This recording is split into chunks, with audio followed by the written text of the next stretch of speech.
It's the middle of the night, tens of thousands of years ago, and your baby will not stop screaming. You're not in a house. There are no walls, no door, no soft glow of a nightlight. There's just a thin layer of animal hide between you and the open dark. A dark that is absolutely full of things with teeth. Things that hunt by sound. Things that are out there right now, listening. And your infant is shrieking at the top of its tiny lungs, broadcasting your exact location into the night like a dinner bell. So how on earth did any of these babies survive? How did ancient humans handle a screaming infant in a world where noise could literally get the whole family killed? And here's the part nobody tells you. The answer flips everything you think you know about babies, sleep, and the exhausted parent you might be right now. Let's start with the paradox, because it's a real one. A crying baby is dangerous, loud, helpless, impossible to hide. Exactly the kind of thing a predator's ears are built to find. So you'd think evolution would have done the obvious thing and made human babies quiet. Silent, stealthy little newborns that don't give the camp away. Instead, it did the complete opposite. Human babies are some of the loudest, most relentless criers in the entire animal kingdom. Way louder and way more persistent than our closest primate cousins. Which makes no sense until you realize the crying is the strategy.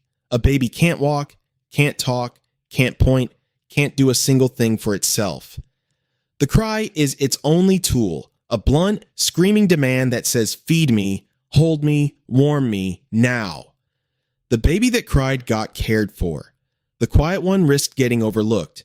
So evolution made them loud on purpose. It just left ancient parents with a terrifying problem to solve. And solve it they did, starting with one simple rule. You almost never put the baby down. Ever. When researchers study communities that still raise infants the old way, they find babies are held, carried, worn, and pressed skin to skin for something like 90% of the day. Constant contact. And here's the wild part. Those babies cry dramatically less than the ones in modern cribs. Less than half as much in some findings. A held baby is a calm baby. It can feel the warmth, the heartbeat, the breathing of another person, and its little nervous system reads that as one thing. I am safe. Ancient humans weren't soothing crying so much as preventing it, hours before it could ever start. And they had a whole toolkit of tricks that, weirdly, you probably use yourself without knowing why. Swaddling, wrapping a baby up tight so it can't flail, calms it almost instantly because it recreates the snug squeeze of the womb. That endless rocking, swaying, bouncing motion every parent on earth falls into automatically. It mimics the constant sway the baby felt for months inside a walking, moving mother. Even the shh sound, that loud, whooshing shush we all somehow just know to make, imitates the roar of blood and breath a baby heard non-stop before it was ever born. Human babies are basically born too early, helpless and half-finished, so the entire game was tricking them into believing they were still safely inside. Ancient parents cracked that code long before anyone had a single word for any of it. Then there's where the baby slept, which is to say, never alone. The idea of putting an infant in its own room, in its own bed, behind its own closed door, and expecting it to sleep through the night by itself? That is a brand new, historically bizarre invention. For virtually all of human history, babies slept right on top of their mothers, or inches away, every single night. And that closeness was a machine for silence. The second the baby stirred, before the stir could even build into a wail, the mother was right there to feed it. No crossing a dark camp, no waking all the way up, no big production. A little rooting, a quiet latch, back to sleep.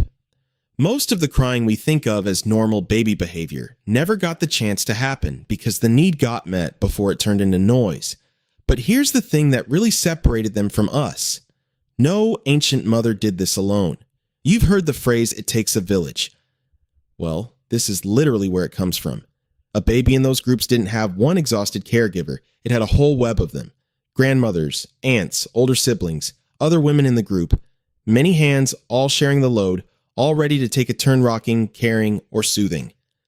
The 3 a.m. shift wasn't one shattered person staring at the ceiling. It was shared. If one caregiver was wrecked, another stepped in. That support network might be the single biggest difference between how they handled a crying baby and how we do. Now let me throw something at you that sounds wild but is taken completely seriously. Why do babies wake up so much at night in the first place? It feels almost designed to break parents. And one evolutionary biologist argues that's not an accident. It might be exactly that. Designed. Here's the logic. Frequent night nursing keeps a mother's body less likely to get pregnant again. So a baby that wakes constantly to feed through the night may be subconsciously doing something ruthless and brilliant, delaying the arrival of a younger sibling who'd compete for mom's milk, attention, and care. The exhausting night waker might literally be protecting its own survival by hogging the resources and pushing the next kid further down the line. Your baby isn't broken. Your baby might be running a 40,000-year-old strategy at your expense. And it goes further. Babies are basically built to sleep light, lots of small wake-ups, never sinking too deep. To a modern parent, that's torture. But for an ancient infant, it was protection. A baby that woke easily could signal for help, stay close to a caregiver, and avoid the dangers that come with sleeping too hard and too alone. Sleeping through the night isn't some milestone babies are supposed to hit. It's an expectation we invented and then got frustrated when biology refused to cooperate. Now, let's be honest about something, because this is where it turns heavy. Sometimes there was no good answer. In the harshest moments, brutal cold, no food, real and immediate danger nearby, a baby that simply would not quiet could put an entire group at risk. And ancient humans sometimes faced impossible, heartbreaking choices that we are unbelievably lucky to never have to think about. It's a hard truth, and it's worth sitting with for just a second, because it's a reminder of exactly how high the stakes of that crying really were. This wasn't a minor inconvenience. For most of human history, quieting a baby at night was survival, plain and simple. So how did ancient humans handle a crying baby at night? They held it non-stop so it rarely cried. They slept right beside it so it was fed before it could scream. They surrounded the mother with a whole village of helping hands, so no one faced the dark alone. And they lived with stakes so high that silence sometimes meant life itself. So here's the part that should hit you. The next time it's 3 a.m. and you're pacing a dark hallway with a screaming newborn, wrecked, defeated, totally convinced you're failing at this, understand what's actually going on. That exhaustion is ancient. Parents have felt it for hundreds of thousands of years. The crying in your arms is running software older than language, older than fire-cooked food, older than almost everything. You are not doing it wrong. There's just one piece missing that every parent before you had. The 10 other hands that used to share the night. The baby hasn't changed at all. You're just the first kind of parent in human history who was ever expected to do this alone.